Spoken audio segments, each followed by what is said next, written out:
우리가 정말 사랑해서 큰맘 먹고 찾아가는 그런 아름다운 도시들이 있잖아요. 네, 있죠. 근데 역설적이게도 바로 그 사람들, 그 관광객들 때문에 도시가 몸살을 앓고 또 기후 위기로는 아예 존립 자체가 위협받고 있다면 대체 어떻게 해야 할까요?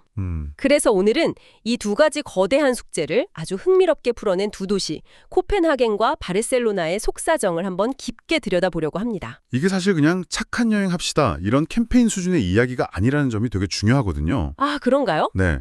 전 세계 탄소 배출량의 12%가 여행에서 나오고요.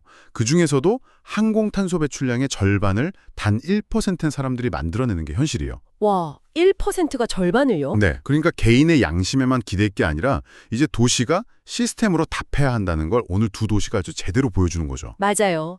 단순히 성공 사례를 나열하는 게 아니라 우리는 어떤 도시에서 살고 싶은가, 이 근본적인 질문에서 출발해서 어떻게 시민들의 삶을 바꿨는지 그 핵심 아이디어를 파헤쳐보겠습니다. 좋습니다. 그럼 첫 번째 도시 코펜하겐부터 시작해볼까요? 여기는 시작부터가 좀 독특해요. 시내 곳곳에 이상할 정도로 높은 벤치가 놓여 있대요. 아, 네. 그 벤치 이야기요? 높이가 한 84cm 정도라는데 아이들은 거의 턱 밑까지 오는 높이죠. 그렇죠. 이들이 그냥 벤치가 아니라 일종의 경고문 같은 겁니다. 기후위기 벤치라고 불리는데요. 기후위기 벤치. 2100년에 만약 인류가 기후변화를 막지 못했을 때 코펜하겐의 해수면이 상승할 예상 높이를 딱 표시한 거예요. 아, 앉아볼 수는 있는데 발이 땅에 닿질 않죠. 그 불편함을 통해서 미래의 위기를 지금 바로 감각적으로 느끼게 만드는 아주 똑똑한 공공 디자인입니다. 와. 그냥 말로만 위기입니다 외치는 것보다 훨씬 강력하게 다가오네요. 네, 그렇죠. 근데 사실 코펜하겐은 이미 시민 절반 이상이 자전거로 출퇴근하고 1인당 탄소 배출량도 거의 목표치에 도달한 어떻게 보면 친환경 모범생 아니었나요? 바로 그게 딜레마였던 거죠. 딜레마요? 네. 시민들은 이렇게 노력하는데 한 해 8천만 명이 넘는 관광객들이 비행기를 타고 와서 탄소를 막 쏟아내면 이게 다 무슨 소용이냐 이런 위기감이 생긴 겁니다. 아, 그럴 수 있겠네요. 그래서 시에서 설문조사를 한번 해봤어요. 기후를 생각하는 여행을 하고 싶으신가요? 이렇게 물었더니 10명 중 8명이 네라고 답했죠. 오, 역시 시민의식이 높네요. 그런데 반전이 있었습니다. 네. 실제로 그런 여행을 선택한 사람은 10명 중에 단 2명에 불과했어요. 아, 그 이유를 물어보니까 딱 3가지로 요약되더라고요. 정보가 없다, 어렵고 복잡하다, 그리고 비싸다. 그거는 정말 만국 공통의 문제네요.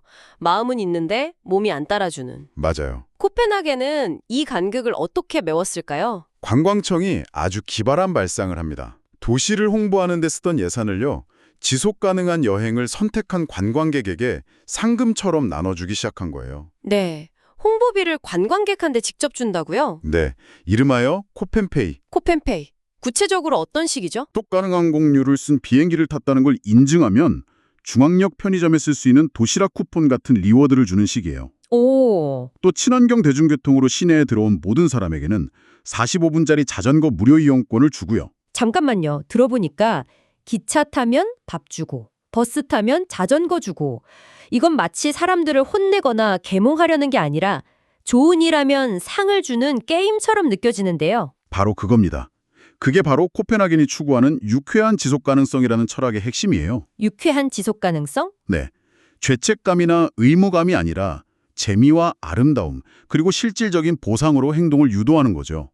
도시 시스템 자체를 그렇게 설계해버린 거예요. 아예 시스템을요? 코펜하겐에서는 자전거 도로가 가장 빠르고 가장 저렴하고 심지어 가장 아름다운 길이에요. 그럼 사람들은 굳이 다른 선택을 할 이유가 없어지잖아요. 자연스럽게 선한 방향으로 이끌리는 거군요. 그 코펜페이 지도에 그런 장소들이 다 표시되어 있다면서요? 맞습니다. 그 지도는 단순한 할인 쿠폰북이 아니라 지속 가능한 선택지가 이렇게나 많고 재밌다고 알려주는 친절한 안내서인 셈이죠. 안내서. 아주 재밌는 예가 코펜힐이라는 곳인데요. 원래는 쓰레기 소각 열병합 발전소입니다. 냄새나고 다들 기피하는 시설이죠. 쓰레기 소각장이요? 거기 관광지로 만들었다고요? 네. 그 위에 인공잔디로 된 스키슬로프를 만들었어요. 그리고 코펜페이 지도에 이렇게 써놓는 겁니다. 뭐라고요? 자전거나 도보로 여기까지 오면 탄소 배출 제로 스키를 공짜로 타게 해줄게. 누가 마다하겠어요? 와. 성호시설을 도시의 가장 짜릿한 놀이터로 바꿔버린 거죠. 와, 이건 정말 상상도 못한 발상이네요.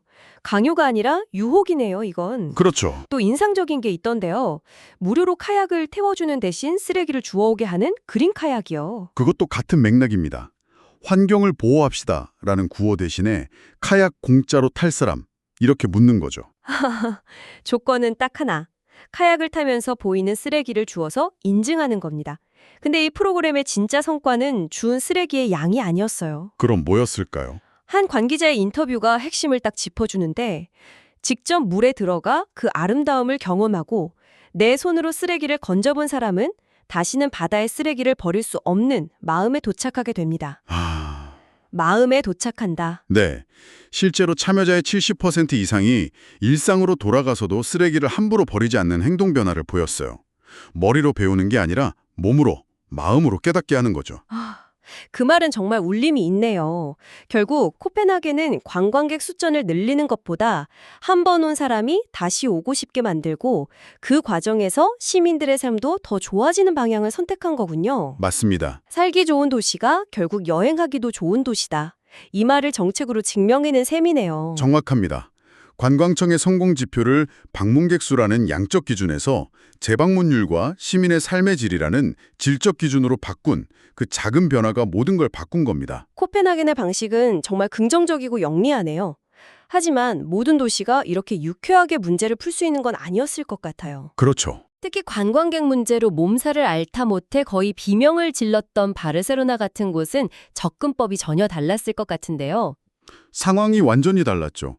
바르셀로나는 인구가 160만 명인데 한 해 찾아오는 관광객이 3천만 명이 넘었어요. 3천만 명이요? 네, 단순 계산으로 시민 한 명이 집 밖에 나설 때마다 170명의 관광객과 마주쳐야 한다는 뜻입니다. 이건 일상이 무너지는 수준이죠. 1대 170이라니 상상만 해도 숨이 막히네요. 그래서 시민들이 도시를 되찾기 위해 행동에 나선 거군요. 2015년에 새로 선출된 시정부가 아주 급진적인 조치를 내놓습니다. 바로 신규 호텔 허가 전면 중단이었어요. 잠깐만요. 대책도 없이 호텔 허가를 그냥 중단했다고요? 아니 도시 경제에 타격이 엄청 났을 텐데요. 당연히 엄청난 반발이 있었죠. 당장 관광업계에서 난리가 나지 않았나요? 어떻게 그런 결정을 내릴 수가 있죠? 그때 한국 관계자들이 방문해서 똑같은 질문을 했대요. 대안이 뭡니까? 이렇게 막아버리면 어떡합니까? 그때 바르셀로나시의 답변이 이들의 철학을 딱 보여줍니다. 뭐라고 답했는데요? 솔직히 저희도 아직 답은 모릅니다. 하지만 무엇이 문제인지는 분명히 압니다.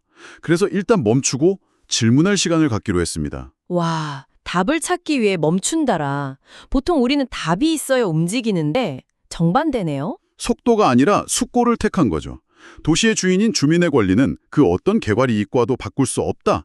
이 대원칙을 선언하고 그 원칙을 지키기 위해 모든 걸 보류한 겁니다. 그 질문의 시간 속에서 이제 구체적인 정책들이 나오기 시작했겠군요. 네, 그 유명한 116번 마을버스 이야기가 딱 그런 사례죠. 아, 저도 들어봤어요. 구엘공원까지 가는 작은 마을버스인데 구글 지도에 이 노선이 최단 경로로 뜨면서 관광객들이 점령해버린 거예요. 정작 장바구니를 든 동네 할머니, 할아버지들은 버스를 못 타는 일이 매일 벌어졌죠. 보통 그런 경우엔 버스를 증편하거나 노선을 늘리는 식으로 해결하지 않나요? 바르셀로나는 달랐습니다. 도시와 관광위원회라는 기구가 있는데 교통, 환경, 상인, 주민대표 등 모든 이해관계자가 모여서 도시 문제를 함께 논의해요. 네. 이 위원회에서 무려 2년 동안 이 버스 문제를 토론했습니다. 그리고 내린 결론이 정말 놀라웠어요. 2년이나요? 그래서 결론이 뭐였죠? 바르셀로나시가 구글 본사에 공식 요청을 합니다. 구글에다가요? 116번 버스는 관광객을 위한 것이 아니라 주민의 생존을 위한 버스이니 구글 지도에서 이 노선을 삭제해달라. 그리고 그걸 관철시켜요. 와, 관광도시가 자기네 노선을 지도에서 빼달라고 요청하다니 정말 대단하네요. 관광객의 편의보다 주민의 권리가 먼저라는 걸 보여준 상징적인 사건이죠. 도로를 시민에게 돌려준 셔퍼블록 프로젝트로 같은 맥락이겠군요. 그렇죠. 도로를 차 대신 삶으로 채우자 하는 슬로건이었죠. 조사를 해보니 도시 도로 면적의 75%를 불과 25%의 자동차 이용자라 독점하고 있더라는 거예요. 아, 불균형이 심했네요. 이 불균형을 깨기로 한 겁니다. 9개 블럭을 하나로 묶고 그 교차로 공간을 막아 차가 못 들어오게 한 뒤에 그 공간을 전부 시민에게 돌려줬어요.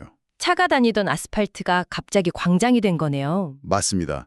아이들이 많은 동네에는 그 자리에 놀이터를 만들고 노인이 많은 동네에는 벤치를 놓았죠. 결과는 놀라웠습니다. 어땠나요? 해당 지역의 공기질이 40% 개선됐고 시민들이 걷고 머물 수 있는 녹지와 공공공간이 70%나 늘어났습니다. 여기서 또 궁금한 게 생기네요. 이렇게 좋은 정책도 시장이 바뀌면 뒤집히는 경우가 많잖아요. 아, 그렇죠. 바르셀로나에서는 그런 일이 없었나요? 실제로 시장이 바뀌었습니다. 그런데도 정책은 그대로 이어졌어요. 어떻게 그게 가능했죠? 그 이유를 묻는 질문에 한 시민이 이렇게 답했다고 합니다. 시장은 바뀌었지만 시민은 그대로잖아요. 그러니까 정책의 주인이 시장이 아니라 시민이라는 확신이 있으니까 가능한 거군요. 바로 그겁니다. 리더 한 명이 아니라 시스템이 움직이는 도시라는 뜻이네요. 네, 위에서부터 내려온 결정이 아니라 아래로부터 수많은 토론과 사회적 합의를 거쳐 만든 정책이기 때문에 흔들리지 않는 연속성을 갖게 된 거죠. 듣다 보니 바르셀로나의 전통 문화인 인간 탑쌓기, 카스텔이 떠오르네요. 아, 카스텔. 가장 힘세고 경험 많은 사람들이 아래서 기반을 다지고 모두가 서로를 받쳐줘서 가장 작고 약한 아이가 맨 꼭대기에 오르는 모습이요.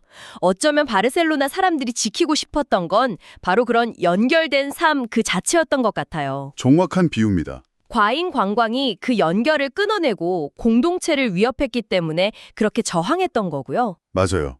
그래서 바르셀로나의 모든 관광 정책을 평가하는 기준은 단 하나가 됐습니다. 그래서 이 정책의 결과가 시민들의 삶을 더 나아지게 하는가? 무장의 관광 정책도 마찬가지예요. 단순히 휠체어 리프트를 몇 개 설치하는 게 아니라 무장의 도시가 되어야 무장의 관광이 가능하다. 이 철학 아래에서요. 관광세 수입을 도시 전체의 저상버스 도입률을 높이고 낡은 건물에 엘리베이터를 설치하는 데 씁니다. 와, 이건 관광객뿐만 아니라 그 도시에 사는 모든 교통약자를 위한 투자가 되는 거네요? 바로 그거죠.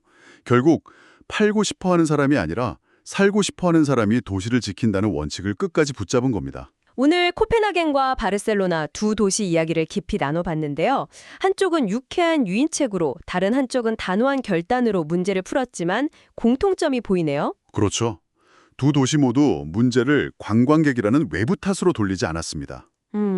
대신 우리는 어떤 도시에서 살고 싶은가? 라는 질문을 스스로에게 먼저 던졌고 그 답을 도시의 공간과 시스템을 바꾸는 데서 찾았다는 점이 같습니다. 맞아요. 결국 도시의 철학이 정책을 만들고 그 정책이 시민들의 일상을 바꾸는 거니까요. 마지막으로 이 논의를 확장하는 질문을 청취자 여러분께 던져보고 싶습니다. 네. 코펜하겐은 성공의 기준을 방문객 수에서 재방문율로 바꿨고 바르셀로나는 시민의 삶의 질로 바꿨습니다.